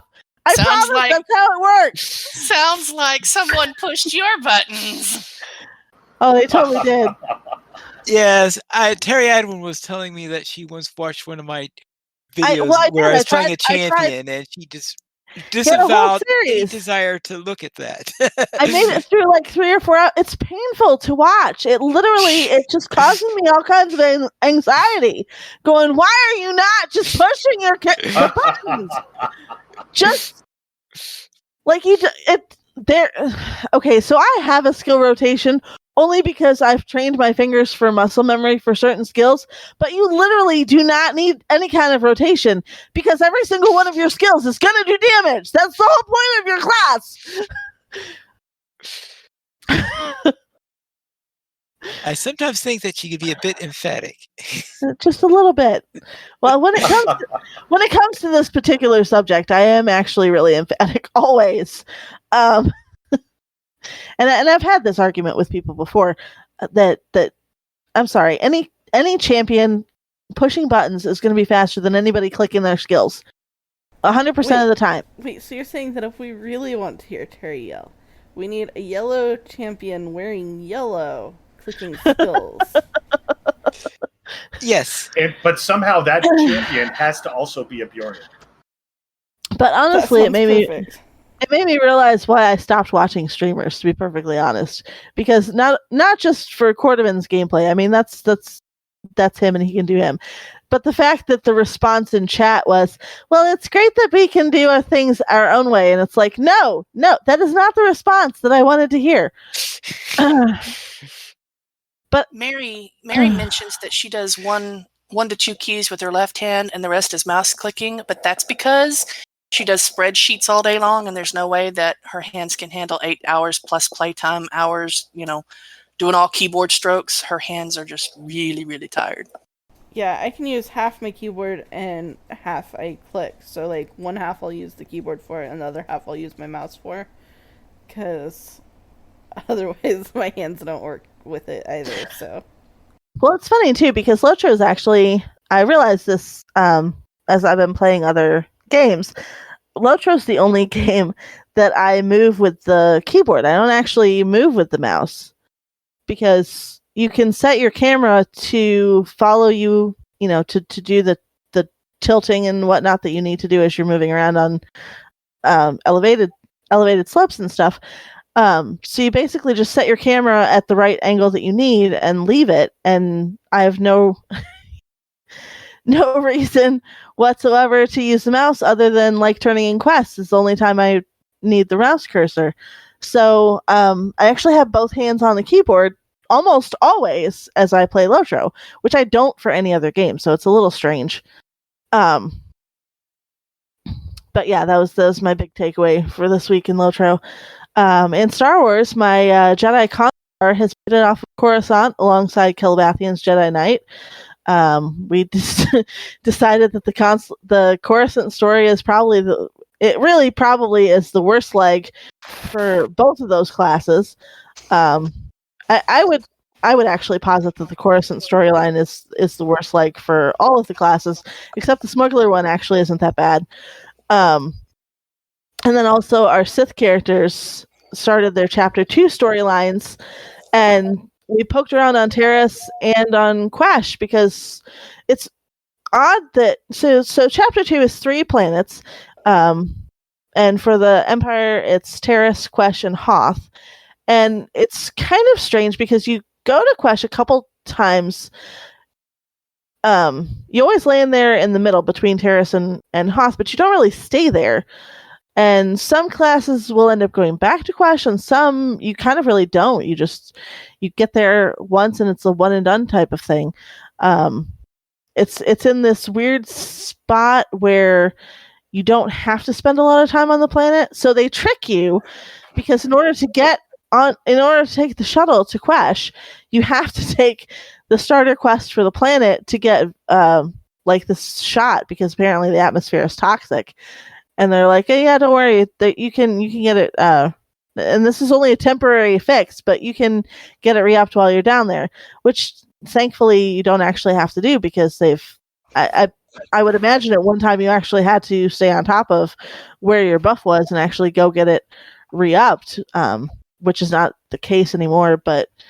And thank God, because Quash is, it's in hut space, so it's a pit, like everything in hut space.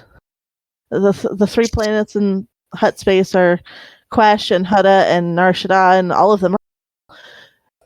And isn't it also on Quash that after you get the shot the first time, you get down to the planet and everyone is still wearing masks? Yes. Yeah. And you used to not be able to cancel that quest line either. You used to have to keep it, you could keep it untracked in your log, but you used to not even be able to abandon it.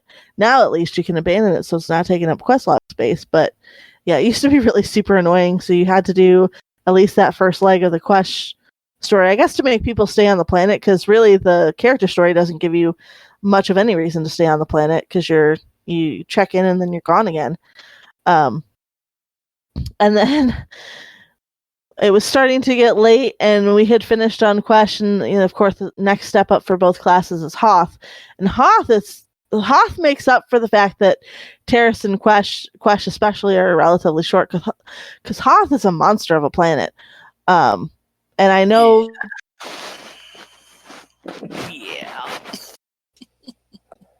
for us to make it through, just because how much stuff there is. Like, even not even doing the planet quest, just doing the 2 character class stories on Hoth, we're going to be running around the frozen surface for ages. But I have my Tauntaun ready, so that's a thing. Actually, I have 2 different Tauntauns that I can pick from.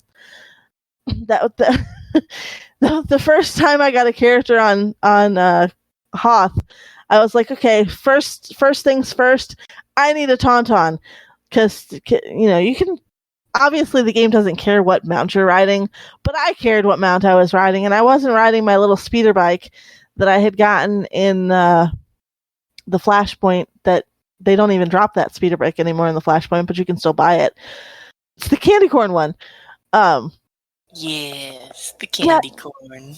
It used to drop in the S-less Flashpoint, so, and it doesn't anymore. Now they drop housing decorations, but so and you can actually so there's this whole series of questing that you can do to build up rep with something, and you have to go out and find this fruit, and you can actually like lure and raise your own specific planet-based tauntaun.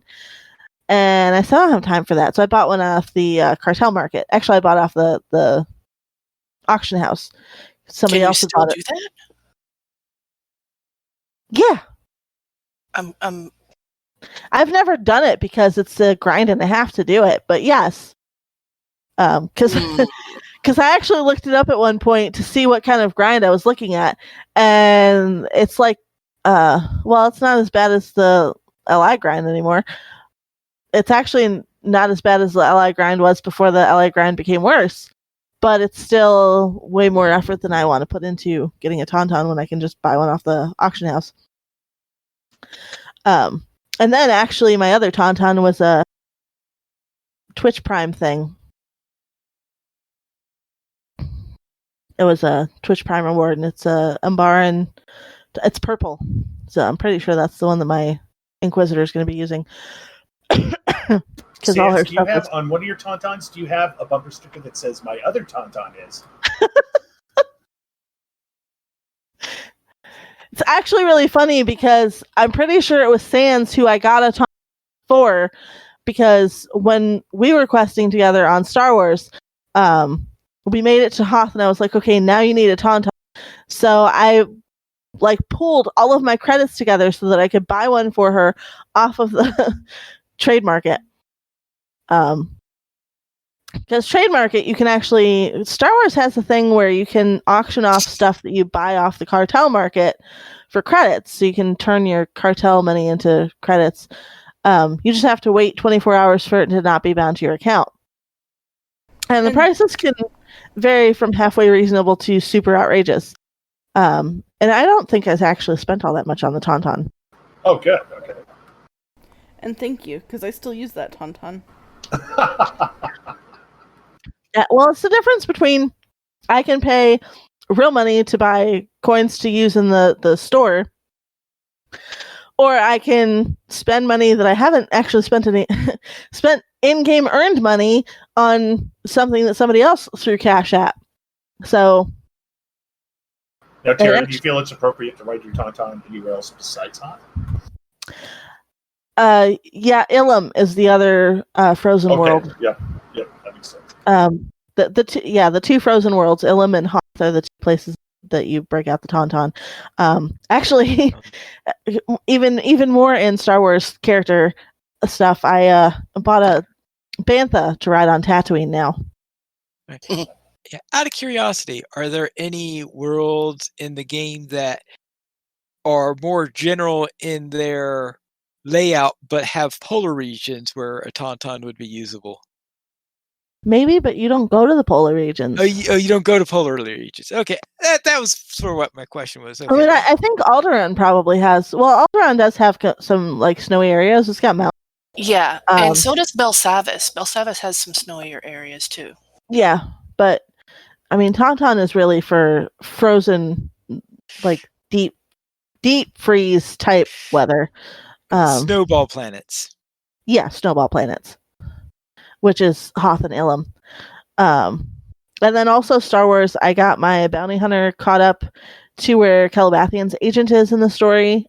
Finished up on Nar Shaddaa with her, and realized how much I really hate the bounty hunter story on Nar Shaddaa. I mean, I hate all of the things that happen on Nar Shaddaa. The saying is that nothing good happens on Nar Shaddaa. But really, the bounty hunter story is actually pretty decent right up until right before the end. And it's like, there's no reason for this thing to have happened that happens. And it just makes me aggravated. Now I'm really glad I'm done with Nar Shaddaa again. Temporarily, anyway.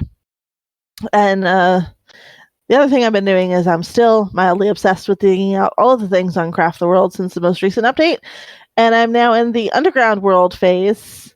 For once, I'm not actually having trouble with the underground goblins. I'm having more trouble with the above ground goblins because they keep dropping from the sky on top of my house. So I keep having to set up my defenses. I've got all these cannon things and catapults, and they introduced a fire, it's like a flamethrower, but it's like the industrialized version of the flamethrower. And I set up one of those things, and it managed to repel the most recent attack. So I have hope that maybe the goblins will be defeated, and I can continue my quest to dig deeper. Because now I also have the problem with the Kraken at the bottom of the world keeps sending its tentacles up through the surface, so bits of tentacle will come poking up, and you have to attack it. And as we dig deeper in toward the actual where the Kraken is, the actual tentacle bits will start to get bigger. They'll take up more than just the one block, which is kind of funny, except it's also kind of really annoying because you have to deal with the tentacle before you can do anything else in that spot on the map. So, Pineleaf, how about you? How about me? I'll begin with Honor, where my warden there helped some faint-hearted Gondorian soldiers to retake a fortress on an island. Then after that, I then headed out into the wastes, and with the help of a dog, I hunted for a warg. Over in Minecraft, I created a new world, and the purpose of this world is I decided I was going to finally try to conquer a mansion, because I've never conquered a mansion in Minecraft before. I've had a couple of times where I've had to do something with mansions, but it was either a hit and run raid, as I had in a Mage Rage once, or in an MHC I tried conquering a mansion and I got killed halfway through it. So I decided, let's go. I am going to go and conquer a mansion. I did a seed search for this, and I found what I thought was the perfect seed, a nice mansion near the initial spawn point. It was in a nice area. I looked at it. Perfect terrain around it. It was right on the edge of the forest, so I wasn't too deep in the area. It looked perfect to it. Now, since one of the plans I had was I was going to make some birthday cake, so I said, all right, let's start trying to get a beehive going so I could get some wax, some bees, so they could make some wax so that I could make some candles. And I was going to make some birthday cakes to celebrate Minecraft's 10th birthday in there. Then right after the first beehive was found, I looked up towards the mansion and something didn't look right. And I went towards it, and as I approached it, I found that the mansion was completely on fire. I'm wondering, what happened? I didn't have any lightning storms. How did the entire mansion catch on fire like this? And after I looked at this thing, got a close enough look to see that the mansion was pretty much totaled. At least half the blocks were all destroyed on this, and there was absolutely no way I was going to salvage anything. I decided, all right, I was going to quit that world that was unsalvageable. So I went into spectator mode and searched it, and I found out that there was a lava fall right next to the mansion on the far side of it. So I didn't see the lava fall until this was all over, and the lava fall is right next to the mansion, and of course everything near the lava is going to catch on fire. And this fire was probably raging for 3 or 4 Minecraft days before I realized, because it was starting from the back and slowly creeping to the front. So I didn't see the fire until it reached the front of the house. So everything in the back was gutted by that time. So that didn't all work out too well. So it looks like I'm going to have to come up with another idea on it, because that seed was certainly a very big disappointment. Then over in ESO, I completed the Rivenspire quest line. And after I finished that, I decided what was the next area I needed to go with this character, and I've decided to head over to Orsinium. So now I'm questing over in Orsinium over there. And while I was in Orsinium, I'm finally at to a point where I decided, all right, I decided to create my first crafted set. Because Orsinium had what I thought was a nice set area in there, and I think it only required 6 traits for each of the items. So I had several of them which already had 6 ones. So I managed to make a set so I have a full set in there. I'm at 4 stars on my equipment right now. Now I do still have to do a search in order to find a second trait set that I like so I could make those, but I'm going to need to get some more leather before I'm going to be able to do that anyway, because I got a little bit more of the high-end leather in order to get, because in order to making 160 equipment requires 10 times as much leather as 150 equipment does. I go, wow, that's expensive. But at least now I have some real nice equipment to work with for the moment. And that is my week in gaming.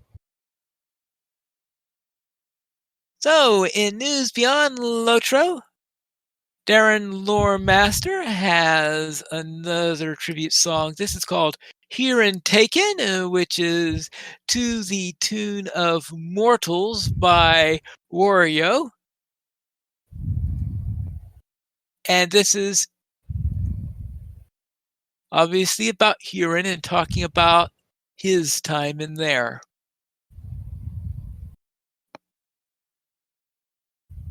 And that is it for our news beyond LOTRO. Our top supporter this week is LOTRObuild.com. This is a collection of full LOTRO databases that includes an items database, a relics database, and a titles database. And you could use it right from your Discord server with LOTRO Build Bot. We currently have 17 supporters on Patreon. If you'd like to join this illustrious array of players and help support LOTRO players, you can go to the donations page. You can support the Players Alliance on Patreon. Your money would be used for podcast hosting, our website hosting, and to pay for our live shows. We did not receive any emails this week. If you'd like, since when, you can send it to podcast@lotrplayers.com. You can also follow us on Twitter. The Players Alliance at Players Ally, Lotra Players at Lotra Players, Arendis at Arendis, Pineleaf at Pineleaf Needles, Senswinda at Senswinda, Terry Edwin at Terry Edwin, Guarendis at Guarendis, and Calibathian at Calibathian. And Krister is lost somewhere in Minas Tirith. Exactly. The Players Alliance has 2 shows on Wednesdays at 7 p.m. UC time. We have DDO Players News on Saturdays at 8:30 p.m. UC time. We have LOTRO Players News. You guys join us for our shows at lotrplayers.com/live. And that's all for tonight. And this is Pineleaf Needles reminding you to skirmish responsibly.